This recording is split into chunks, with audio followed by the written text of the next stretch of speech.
श्री बांके बिहारी जी का चमत्कार, सत्य घटना, भगवान का भक्त के लिए प्रेम। ये कथा बहुत ही मनमोहक है, इसे आंख खोल करके आनंद लीजिए। तो दोस्तों, राधे राधे, मेरा नाम है हर्षुल। श्री बांके बिहारी जी महाराज के सच्चे भक्त श्री बिंदु जी महाराज के जीवन की एक कथा बताता हूँ। बात बहुत ज्यादा पुरानी नहीं है। वृंदावन में गोस्वामी श्री बिंदु जी महाराज नाम के एक भक्त रहते थे। वे काव्य रचना में प्रवीण थे।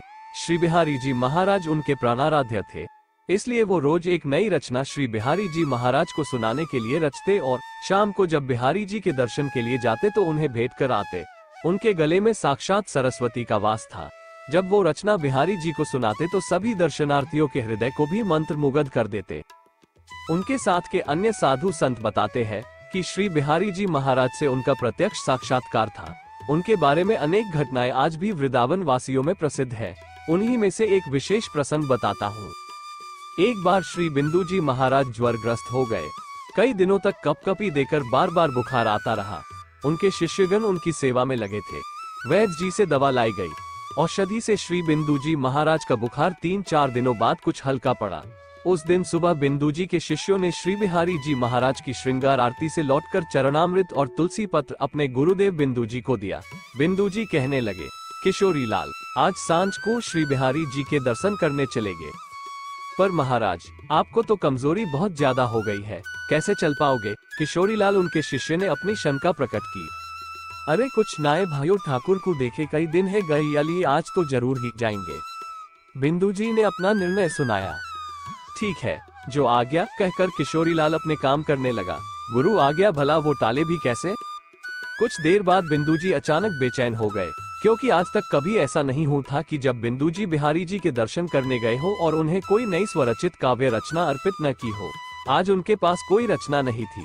उन्होंने कागज कलम लेकर लिखने का प्रयास भी किया, पर शारीरिक कमजोरी की वजह से कुछ भी लिख ही नहीं पाए। धीरे धीरे दोपहरी बीत गई। सूर्य नारायण अस्ताचल की ओर चल दिए। तभी बिंदु जी ने किशोरी लाल को आवाज दी। किशोरी लाल, जी गुरुदेव, नेक मेरो पुरानो चादर तो निकाल दे अलमारी में ते।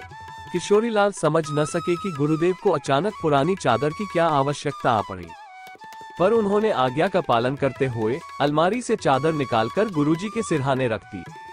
वो चादर क्या थी, उसमें दसियों तो पैबंद लगे थे। रज में लिपट हो रही थी बुरी तरह, पर वो चादर उनके गुरु की याद थी उनके लिए, इसलिए बहुत प्रेम से संभाल कर रखी थी। बिंदु जी ने उस चादर को सहेजकर अपने पास रख लिया। जब सूर्यास्त हो जाने पर बिंदु जी श्री बिहारी जी महाराज के दर्शन करने के लिए निकले तो उन्होंने वही चादर ओढ़ रखी थी।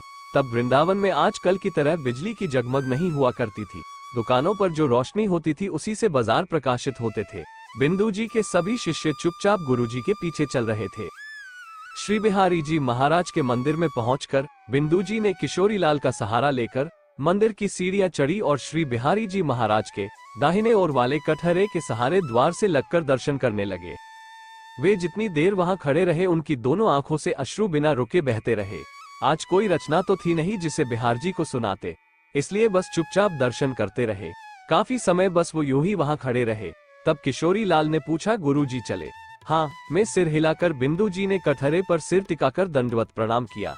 एक बार फिर अपने प्राण प्यारे को जी भर के देखा और जैसे ही कटहरे से उतरने लगे, उनकी चादर किसी ने पीछे से पकड़ ली। उन्होंने पीछे घूमकर देखा। जो देखा वो बहुत अद्भुत था।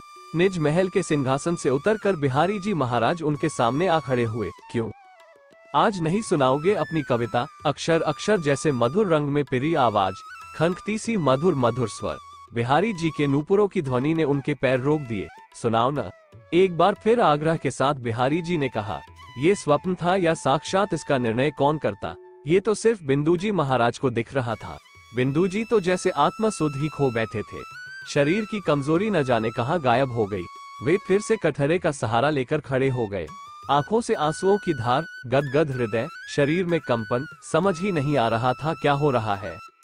बिंदु जी की कंठ ध्वनि ने अचानक सबका ध्यान अपनी ओर खींचा। लोग कभी उनकी तरफ देखते, कभी उनकी चादर की ओर, किंतु श्री बिंदु थे कि श्री बिहारी जी महाराज की ओर अपलक दृष्टि देख रहे थे।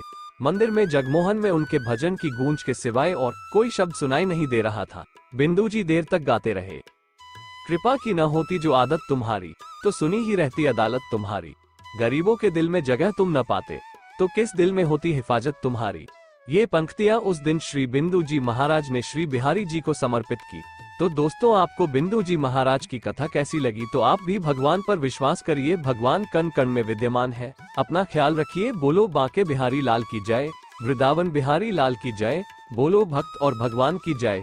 श्री कुंज बिहारी, श्री हरिदास जी, जय श्री राधे राधे, हरे कृष्णा।